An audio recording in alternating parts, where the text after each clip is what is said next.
Tomber amoureux, ça arrive comme ça, d'un coup. Parfois, tu te rends même pas compte que tu es amoureuse, jusqu'à ta première crise de jalousie. À cause de cette faute, ce garçon qui parle à la personne que tu aimes. À ce moment-là, tu fais tout pour que ça s'arrête jusqu'aux larmes. Tu deviens accro à cette personne. Tu n'oses même plus lui parler par peur de le déranger. Et c'est à ce moment-là aussi que tu te rends compte que c'est toujours toi qui fais le premier pas. Donc tu prends une dure décision. Tu attends de recevoir un message. 1 heure passe, 2 heures, 3 heures. Un jour, c'est interminable. Tu ne sais même plus quoi faire. Tu es perdu, mais tu passes aussi tes journées à regarder son mur pour voir si quelqu'un a publié.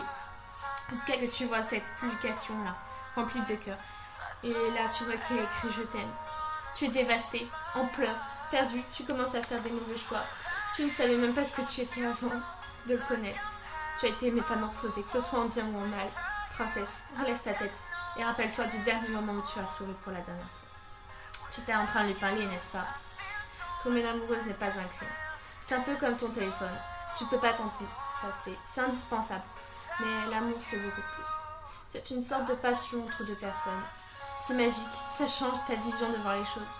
Ça te rend heureuse et parfois malheureuse. Pourquoi aimer alors qu'on sait tous qu'il y aura une fin? C'est comme si je te disais, pourquoi vivre alors qu'on sait tous qu'on va mourir? Voilà. Tu dis que c'est pas pareil? Oui, tu as raison. Car l'amour est parfois beaucoup plus magique et beaucoup plus passionnant que la vie en elle-même. Ne tombe pas amoureux tous les jours, donc profite, bats-toi pour ce que tu veux. Aimer n'est pas un crime. Aimer, c'est juste avoir pour passion un être, et s'en foutre du reste. Aimer, c'est sourire sans raison particulière. Aimer, c'est être heureux, rien qu'un instant. Donc n'aie pas peur de tomber amoureux. Aime, dis-lui à quel point il est important pour toi. Dis-lui que tu sais pas ce que tu serais sans lui. Bref, amuse-toi, parce qu'on veut tous revoir ce sourire-là que tu avais autrefois. Mais être amoureux, c'est aussi compliqué. Parfois, tu te rappelles même plus de quelle façon tu es tombée amoureuse de lui. Votre première engueulade, tu t'en souviens? Ça a peut-être été une chose tout à fait conne, qui a pris une ampleur immense. Ou à cause d'une fille, mais malgré tout ça, tu l'aimes. C'est le garçon que tu aimes. Donc c'est pas ce verre, cette fille ou ces mots qui doivent se mettre entre vous. Vous méritez pas de vous embrouiller, vous méritez d'être heureux. Je sais que ce que je suis en train de te dire te rappelle beaucoup de souvenirs. Mais il ne faut pas avoir peur de te souvenir de tout ça. Ça te rend triste, je sais.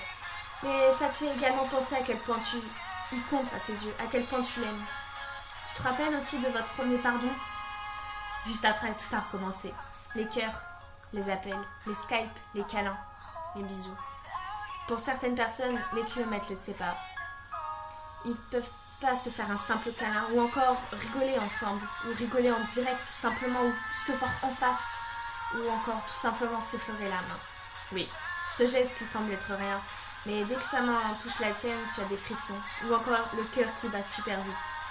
Donc, si tu as la chance de pouvoir voir ce garçon tous les jours, dis-lui que tu l'aimes tous les jours, profite-en.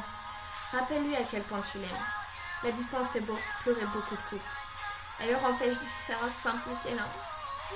J'ose dire un simple "je t'aime" en face. Donc profite, aime, surtout vis, car il n'y a rien de plus beau que de voir deux personnes qui s'aiment. Voilà. Surtout, n'oublie pas que aimer n'est pas un crime. Et eux aussi.